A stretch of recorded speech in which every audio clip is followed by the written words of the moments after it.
Chapter 9. Vaggie finally entered the jazz lounge just as Alastor was finishing his musical number.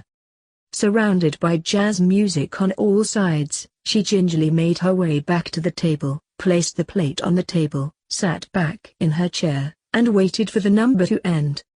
When the number finally ended, Vaggie took a deep breath and clapped her hands. Alastor smiled as his familiars disappeared and he hopped off the stage to walk over to his love. "Vaggie, my love, did you like it?" Alastor said as he made it back to his chair. Vaggie felt bile rising in her throat again, but she knew she had to keep it together.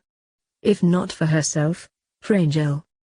Vaggie made herself swallow her pride and reply, "It was fine." "Fine?" Alastor asked. "Just fine?" "It was fine for me," Vaggie reassured, searching for a better answer. "But it's not as showy as you usually perform." "Oh," Alastor said, leaning forward on his cane with a big smile. "Is there any way I could improve it for you, sweetie?" "Maybe you could make it bigger and louder," Vaggie said more confidently. "I'll keep that in mind, dearie," Alastor said. "Would you like for me to perform again?" Vaggie smiled. Alastor was playing right into her hand. This would be easier than she thought. "Actually, I was wondering if we could go out for a day on the town," Vaggie said nervously. "Huh?" Alastor asked, blinking in surprise. "I don't like being cooped up all the time," Vaggie said with a cute pout. "I want to be taken out for a day on the town if that's all right with you. That's the kind of date I prefer." Alastor chuckled and said, "Really?" "Yes," Vaggie pleaded. "On dates, I enjoy going out and seeing something I've never seen before." "Well then, would you like to visit where I work?" Alastor said, standing up and strolling over next to Vaggie.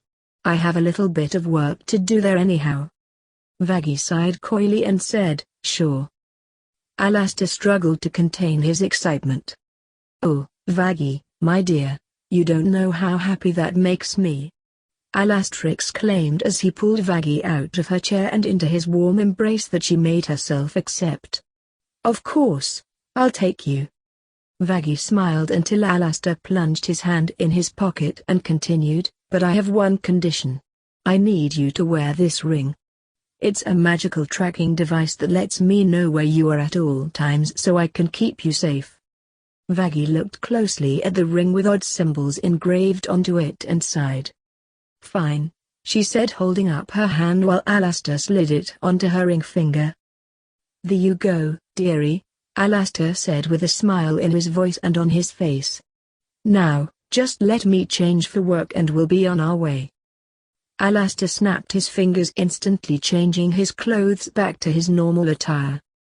"Alrighty, let's go, dear," Alastor said, taking Vaggie's arm in his. After informing Rosie of their departure, Alastor and Vaggie walked to the limo waiting out front.